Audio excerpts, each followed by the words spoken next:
Hey there, I'm Charlotte, 29 years old and a marketing exec with big dreams. I've got a supportive husband, Mark, who just walked into the room with that familiar concerned look. Are you sure you've got everything? He asks, brows furrowed. I think so, but you know me. I'll probably realize I forgot something the moment I step on the plane. Mark chuckles and wraps his arms around me, pulling me close. I'm going to miss you, you know. It's only 2 weeks, I say, trying to sound more confident than I feel. This training in New York is a huge opportunity, but leaving Mark alone with his mom nearby, that's what really worries me. Just then, my phone buzzes. It's a text from my best friend, Lisa. Coffee before you leave. Babe, I'm going to grab coffee with Lisa before I go. That okay? I ask. Mark nods. Of course. Tell her I said hi. An hour later, I'm sitting across from Lisa at our favorite cafe, absently stirring my latte. She's eyeing me with that knowing look. Okay, spill. What's got you looking so stressed? This training is amazing for your career. I sigh, slumping into my seat. It's not the training, it's Evelyn. Lisa's eyebrows shoot up. Ah, the mother-in-law from hell. What's she done now? Nothing yet. But you know how she is. I'm worried she'll use this time to get into Mark's head. Last week, he made this snide comment about how a real wife would be home cooking dinner instead of working late. Lisa rolls her eyes. Still stuck in the 1950s, huh? Tell me about it. And Mark, he doesn't always see how manipulative she can be. He loves her. It's hard for him. Hey, Lisa leans forward, her voice firm. Mark loves you. He's not going to let his mom come between you two. I hope you're right, I say, forcing a smile. But Evelyn's loaded, and she's not shy about using that to get her way. I'm worried she'll try to convince Mark I'm not good enough for him while I'm gone. Lisa reaches across the table, squeezing my hand. Here's the plan. I'll keep an eye on things while you're away. If Evelyn pulls any of her usual stunts, I'll let you know. You do that? I ask, my voice cracking. That's what besties are for, she grins. Now enough about the wicked witch of the suburbs. You're going to knock their socks off in New York, right? 3 days later, I'm in my hotel room, feeling on top of the world. The training's been a success, and I've just finished a call with Mark. Everything seems perfect. I'm about to hop in the shower when my phone rings. It's Lisa. Hey, Liz, miss me already? I joke. Charlotte, we need to talk. It's about Mark and Evelyn. The lightness in my voice vanishes. What happened? I stopped by your place to drop off some mail and overheard them arguing. It was bad, really bad. My heart starts pounding. Tell me everything. Evelyn caught Mark doing laundry and lost it. She was screaming about how he's becoming a housewife and threatening to cut him out of her will if he doesn't man up. Mark was trying to calm her down, but my hands are shaking. But what?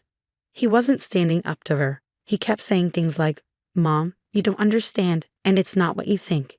It was like he was ashamed of helping around the house. I feel my stomach drop. Did Mark mention any of this when I called earlier? No, he saw me as I was leaving and looked freaked out.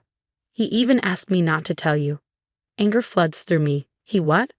Oh, hell no. I'm coming home. Are you sure? What about the training? Screw the training. I need to deal with this.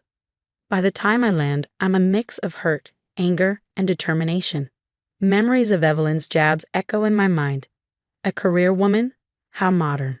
Mark does the cooking. Well, I suppose someone has to. And my least favorite. When are you giving me grandchildren? Or is your job more important? I take a deep breath and open the front door. Mark. I call out. He appears in the hallway, surprised. What are you doing home? We need to talk, I say, dropping my bags. Mark's face falls. Lisa told you, didn't she? Yeah, because apparently my husband wasn't going to. He runs a hand through his hair. Look, it wasn't a big deal. Mom just overreacted a bit. Overreacted? I snap. She threatened to disinherit you for doing laundry. How is that not a big deal? You know how she is, he mumbles, avoiding my eyes. She's just old-fashioned. She didn't mean anything by it. I stare at him in disbelief. Are you seriously defending her right now? After everything she said? Mark sighs. Please, can we not do this? You just got home. I missed you. No, I cut him off, my voice sharp. We're doing this now. I want to know exactly what happened. And I want to know why you tried to hide it from me. Mark starts pacing, running a hand through his hair. I didn't hide anything. I just didn't want to worry you while you were away. I snap. No, you were embarrassed. Embarrassed that your mom caught you acting like a decent husband. Mark flinches. That's not fair. You know what's not fair? I glare at him.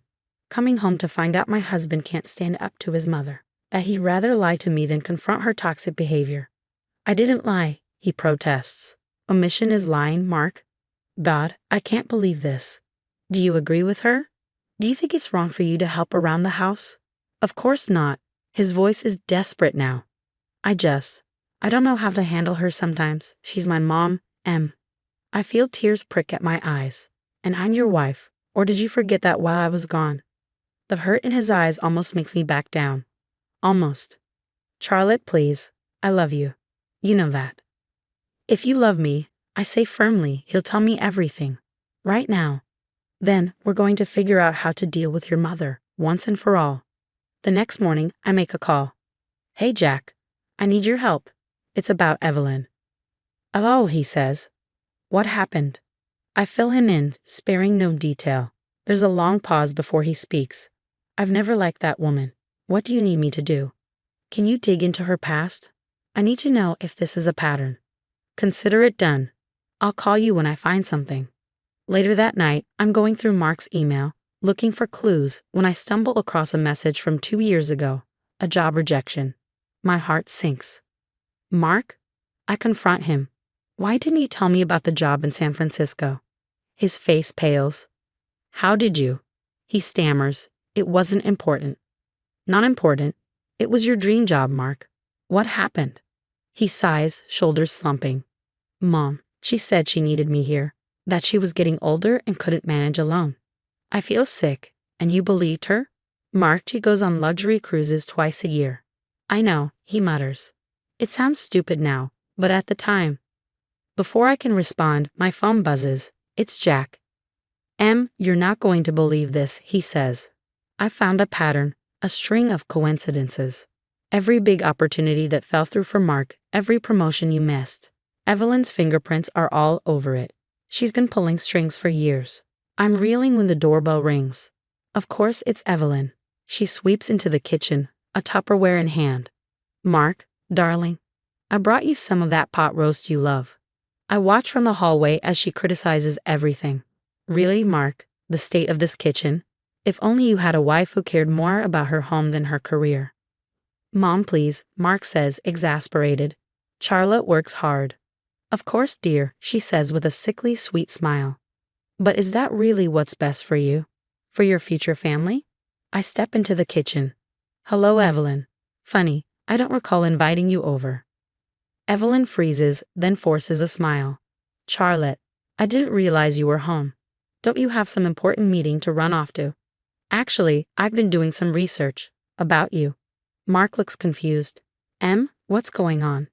I take a deep breath. Your mother has been manipulating us, Mark. That job in San Francisco. She sabotaged it. And remember when I got passed over for that promotion? Turns out Evelyn had lunch with my boss the week before. Evelyn's face turns crimson. How dare you accuse me? She turns to Mark.